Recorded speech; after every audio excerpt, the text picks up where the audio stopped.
Cuma problemnya kan kalau hidup di alam tuh temperaturnya berubah cukup drastis, iklim, cuaca yang membuat kita tuh. Halo, selamat siang. Nama saya Herwin Gunawan. Saya bekerja di Alta Integra sebagai prinsipal. Alta Integra adalah singkatan dari akustik, lighting, thermal, dan air quality. Jadi intinya kita adalah konsultan fisika bangunan yang terpadu.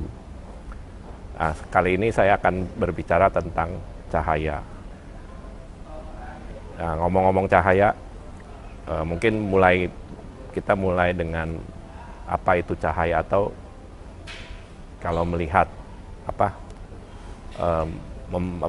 mereferensi ke kitab yang pernah kita baca, yaitu hari pertama Tuhan menciptakan cahaya. Jadi cahayanya Tuhan atau cahaya alam tuh terdiri dari cahaya langit yang bisa berupa dari matahari, atau cahaya bulan yang merupakan pantulan dari matahari. Kemudian cahaya bintang, sebenarnya bintang juga adalah matahari, komet, aurora, dan sebagainya. Kemudian ada juga cahaya-cahaya yang diproduksi dari makhluk-makhluk biologis, misalnya seperti kunang-kunang dan sebagainya. Kemudian ada juga cahaya yang timbul karena peristiwa fisika, misalnya api.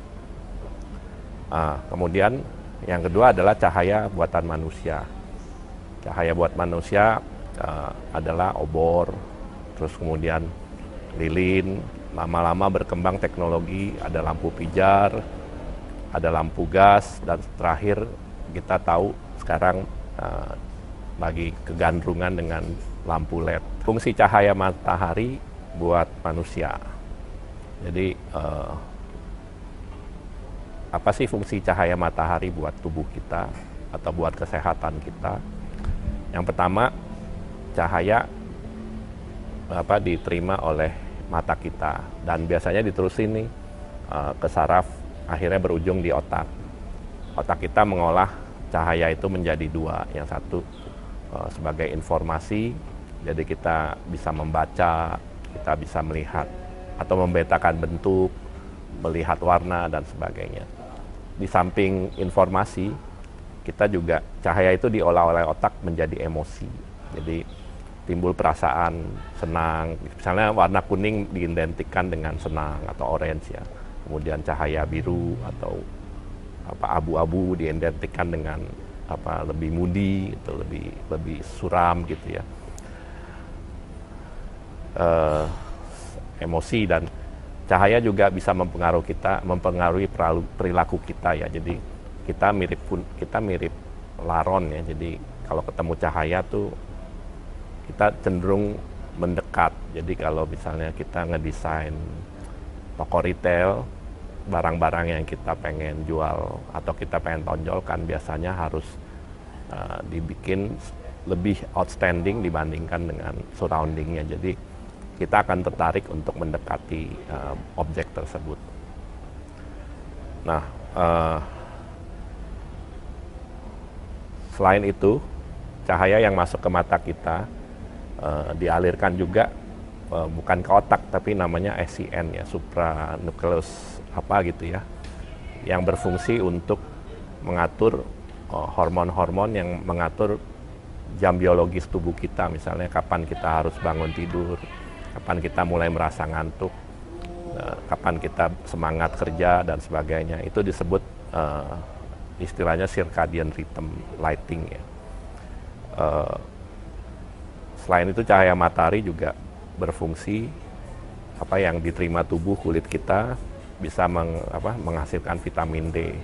Yang seperti kita tahu sekarang ya, vitamin D, dokter-dokter menyarankan untuk minum vitamin D sebanyak-banyak atau berjemur di siang hari biar dapat vitamin D yang banyak demi meningkatkan imunitas tubuh. Yang kedua, bisa juga menguatkan tulang. Tapi kebanyakan cahaya matahari juga bisa membuat, ya terutama kalau cewek nggak suka ya kulitnya tambah hitam ya. Jadi mungkin, tapi kalau di Di Eropa lain lagi, mungkin malah senang mau lebih hitam gitu, karena mereka kekurangan cahaya matahari. Bisa juga menyebabkan sakit kulit atau flek, atau mungkin premature aging atau penuaan dini. Kemudian yang paling parah adalah bisa menyebabkan kanker kulit. Itu fungsi cahaya matahari. Lingkungan outdoor dan indoor.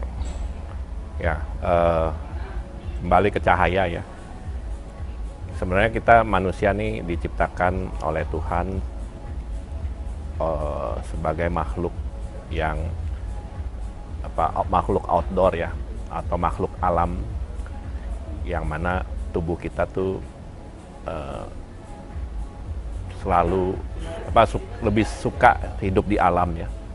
Cuma problemnya kan kalau hidup di alam tuh temperaturnya berubah cukup drastis, iklim, cuaca yang membuat kita tuh kalau mengerjakan sesuatu bisa terganggu dan sebagainya. Dari situ timbullah budaya dan pengetahuan, sehingga timbul namanya arsitektur yang membuat manusia lama-kelamaan lebih suka tinggal di indoor. Menurut penelitian, 90% waktu kita sekarang kita habiskan di lingkungan indoor. Tapi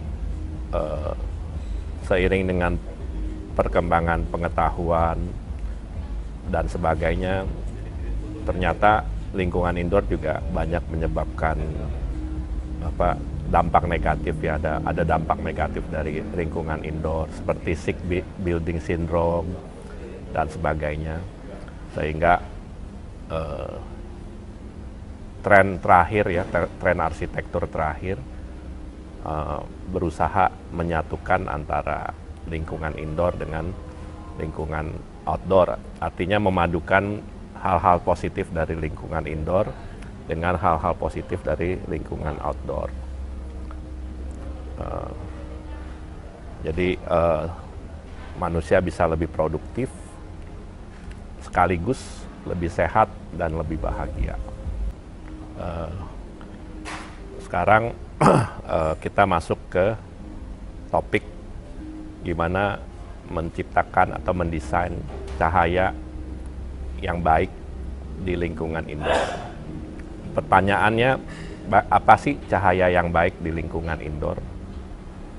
Nah, menurut itu mungkin ya, kita harus kembali ke apa yang dibutuhkan manusia. Jadi kalau dari pemahaman saya, mungkin hampir semua orang mencita-citakan hidup yang bahagia dan sehat ya. Jadi memiliki kesehatan dan kebahagiaan itu adalah dambaan semua orang ya, hidup sehat dan bahagia.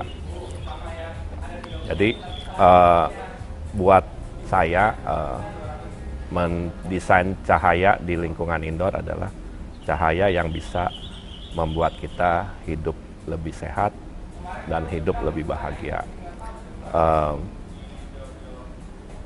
Saya banyak menulis tentang bagaimana mendesain hidup yang mendesain arsitektur yang dengan lingkungan arsitektur yang menunjang untuk hidup sehat dan bahagia. Bisa lihat di blog saya di herwingunawan.org.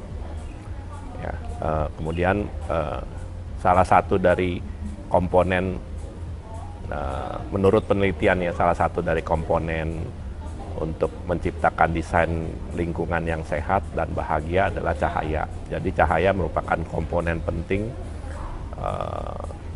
dalam mendesain arsitektur yang sehat dan bahagia. Coba mungkin gimana sih apa itu kebahagiaan gitu ya. Mungkin kita bisa berhayal gini atau berimajinasi gitu ya. Mungkin zaman dulu saya kecil, saya suka tidur-tiduran di atas atap ngelihat langit. Itu rasanya happy gitu ya. Atau kalau sekarang kita berlibur ke mana? Buang uang besar-besaran pergi ke pantai di Bali atau pantai yang asik. Kita ngeliatin langitnya terus menjelang sunset, rasanya happy banget lihat langit yang indah.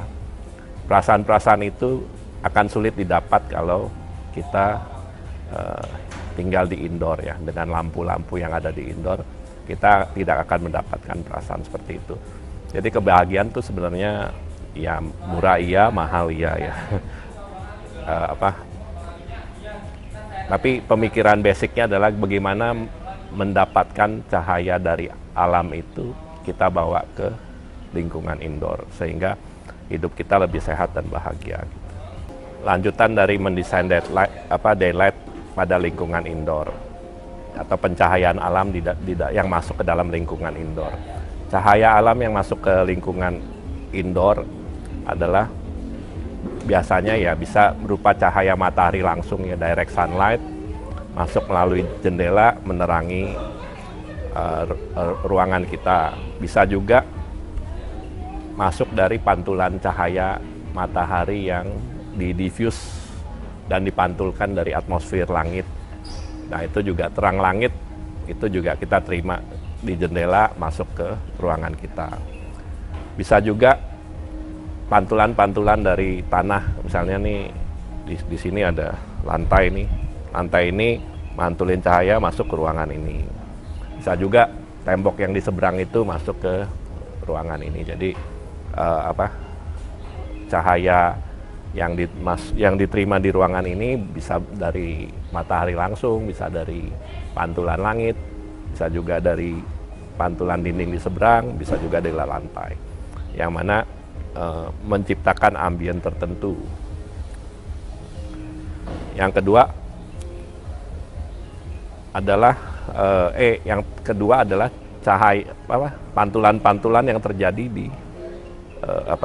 di dalam indoor sendiri, misalnya lantainya warnanya apa, dari material apa, terus bersifat reflektif atau doff atau apa, kemudian dindingnya warnanya apa, teksturnya seperti apa, itu juga menciptakan ambient lighting tersendiri. Jadi menciptakan pencahayaan di indoor bukan sekedar dari milih lampu aja ya. Jadi kita harus memahami karakter-karakter cahaya alam yang ada di lingkungan arsitektur itu dan dimaksimalkan sehingga bisa membuat lingkungan yang balik lagi tadi kita ngedesain ruangan untuk apa? Untuk bahagia dan sehat, produktif. Jadi gimana ruangan itu bisa tercapai ya. Lanjutnya, tadi kan kita ngobrolin bagaimana kita mensiasati cahaya alam yang masuk ke indoor sehingga ruangan terlihat lebih indah dan sebagainya ya. Tapi kita juga sebagai lighting designer kita sekarang ditugaskan untuk membuat desain pencahayaan menggunakan lampu-lampu buatan, misalnya LED atau lampu halogen dan sebagainya ya. Yang menurut saya adalah kita sebagai lighting designer untuk menggunakan lampu buatan, bagaimana lampu ini sebagai kepanjangan dari pencahayaan outdoor yang ada gitu. Jadi ngedesain lighting di indoor bukan sekedar hanya pasang lampu dengan grid-grid tertentu terus semua terang sehingga bukan lebih dari, jadi lighting tuh lebih dari itu ya. Jadi kita harus memahami filosofinya, tujuan-tujuan dari pencahayaan itu ya. Jadi misalnya kita bisa ngedesain lighting untuk komunikasi, mendesain lighting untuk wayfinding, mendesain lighting untuk hujan, mendesain lighting untuk membuat orang berperilaku tertentu gitu. Bisa juga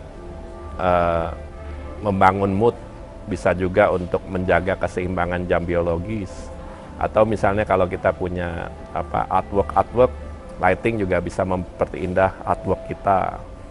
Terus bisa meningkatkan fungsional ruang, bisa lighting juga berfungsi untuk keselamatan dan keamanan.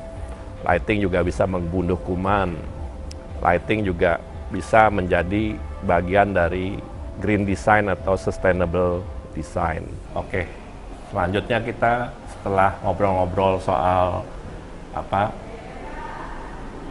fungsi-fungsi cahaya di indoor atau fungsi cahaya untuk di dalam area indoor untuk menunjang aktivitas kita sehari-hari. Sekarang kita masuk ke aspek teknis dari cahaya. Pertama adalah besaran dari cahaya itu sendiri. Yang pertama adalah besaran dari sumber cahaya. Misalnya contohnya di atas lampu di atas nih ada, kita sebutnya sebagai luminous flux yang besarannya adalah lumens. Jadi kalau kita punya proyektor, kalau belanja proyektor lihat speknya berapa lumen itu adalah tingkat cahaya yang keluar dari si proyektor. Atau kalau kita beli lampu LED berapa watt, itu juga menunjukkan berapa besarnya cahaya yang keluar dari lampu tersebut. Setelah itu yang kedua adalah cahaya yang diterima oleh permukaan ini. Misalnya permukaan interior, itu kita sebut dengan illuminance. Jadi besarannya adalah lux. Jadi kalau kita mendesain tempat kerja atau misalnya untuk bekerja, tabelnya disyaratkan misalnya 300 lux, artinya cahaya yang diterima di permukaan meja adalah 300 lux. Selanjutnya adalah dari permukaan ini atau permukaan meja ada namanya nilai reflektan atau indeks pantulan ya. Misalnya tembok dengan warna putih, nilai reflektansinya lebih tinggi daripada tembok yang warnanya hitam. Yang mana kalau hitam cahaya nggak dipantulkan, tapi kalau yang putih lebih banyak yang dipantulkan.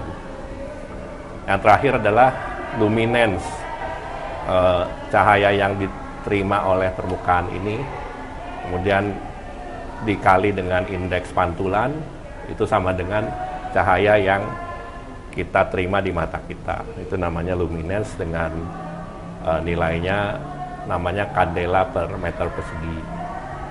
Jadi itu. Nah, sebagai contoh, kalau di lingkungan indoor, cahaya matahari yang biasa diterima di lingkungan indoor nih dari jendela itu berkisar antara 10.000 sampai 25.000 lux. Nah, kalau kita bandingkan dengan cahaya lilin tuh di bawah 50 lux. Jadi cahaya matahari dibanding lilin tuh 500 kali lebih besar daripada lilin. Selanjutnya yang kedua adalah saat ngedesain kita harus juga memikirkan aspek space atau dimensi yang berhubungan dengan ruangan lah. Jadi seberapa besar cahayanya, angle-nya, arahnya dan sebagainya. Itu yang disebut dengan fungsi spasial ya. Yang ketiga saat mendesain atau aspek teknis saat ngedesain adalah aspek waktu atau temporal, di mana misalnya lampunya fix dari pagi sampai sore, warnanya sama, besarannya sama, ya contohnya kayak lampu-lampu yang ada di kebanyakan gedung ya, lampu yang fix, jadi cahayanya ya segitu aja, warnanya tetap sama, kemudian besarannya sama, terus ya. Yang terakhir adalah unsur spektrum atau frekuensi ya, berhubungan dengan frekuensi. Jadi ada namanya color temperatur. Jadi contohnya kayak matahari itu, kalau temperaturnya mulai dari 2000 Kelvin sampai dengan 10.000 Kelvin ya. Jadi saat matahari terbenam yang kemerah-merahan itu mungkin cahayanya sekitar 2000 Kelvin. Sedangkan kalau lebih malam lagi mendekati senjanya udah mendekati malam, kita lihat kadang-kadang langit biru banget. Nah, itu namanya blue hour ya. Nah, di blue hour itu cahaya matahari di langit tuh 10.000 Kelvin. Jadi kalau diukur cahaya itu adalah 10.000 Kelvin. Nah kalau di-compare sama cahaya lilin adalah 2.000 Kelvin. Jadi dinamis ya. Jadi cahaya alam tuh bersifat dinamis mulai dari 2.000 sampai 10.000 Kelvin. Sedangkan kalau cahaya yang di indoor biasanya fix. Misalnya yang kita biasa pakai di rumah tuh disebut warm white, itu sekitar 2.000 sampai 3.000 Kelvin. 2.700 sampai 3.000 Kelvin. Sedangkan yang cool white di sini kira-kira sekitar 4.000 Kelvin. Nah, pemilihan color temperatur ini mempengaruhi misalnya kalau kita di foto ya menggunakan lampu yang 3.000 Kelvin, muka kita akan kelihatan lebih merah. Sedangkan kalau di foto dengan menggunakan cahaya 4.000 atau 5.000 Kelvin, muka kita akan kelihatan lebih pucat. Selanjutnya adalah color rendering index. Color rendering index adalah kemampuan cahaya untuk merender warna. Contohnya ini baju ini nih. Baju ini kan terkena cahaya dari luar, dari matahari, yang color rendering indexnya cukup bagus. Jadi kita ngelihat warna ini, itu mendekati warna aslinya ya. Ketimbang kalau kita misalnya bandingkan baju ini kalau ditaruh di ruangan dengan cahaya lilin, pasti warnanya akan berubah. Itu namanya color rendering index. Selanjutnya adalah cahaya RGB. Jadi cahayanya bisa biru, bisa merah, bisa ungu. Itu cahaya RGB atau lampu yang disebut RGB. Cuma sebenarnya lampu RGB ini jarang kita lihat di alam ya, lampu-lampu warna biru atau cahaya warna biru yang kayak lampu RGB atau warna ungu gitu. Kita agak jarang lihat di alam. Jadi mostly pencahayaan yang biasa kita lihat itu mulai dari 2.000 sampai 10.000 Kelvin yang biasanya diterapkan juga di bangunan arsitektur. Tapi kadang-kadang banyak juga lighting designer yang menggunakan cahaya RGB untuk membangun mood-mood tertentu, atau mungkin ada komunikasi tertentu, atau mungkin juga untuk membangun brand identity dari sebuah perusahaan. Oke, jadi setelah ngobrol-ngobrol tentang cahaya, mungkin nggak terlalu banyak yang tadi diceritakan ya, masih banyak hanya kulit-kulitnya aja. Tapi mudah-mudahan bisa memberikan pandangan lebih mendasar gitu ya, apa itu lighting, benefit lighting buat kita. Jadi sebenarnya meng-hire lighting designer tuh bukan sekedar milihin lampunya aja, tapi ada cerita di balik itu yang merupakan esensi dari kepribadiannya owner yang harus bisa seorang lighting designer harus bisa mengekspresikan karakteristiknya si owner, ekspresinya si owner, dan mungkin tujuan-tujuan misalnya mencapai kesehatan atau produktivitas atau keamanan atau mengapresiasi objek seni yang luar biasa. Itu semua perlu lighting yang baik sehingga bisa dipersepsikan oleh yang melihat juga dengan baik, sehingga tercipta komunikasi visual yang bisa menyentuh sisi emosi dan psikologi dari penglihat ya, orang yang melihat. Ya, terima kasih telah mengikuti vlog dari Unatup ya.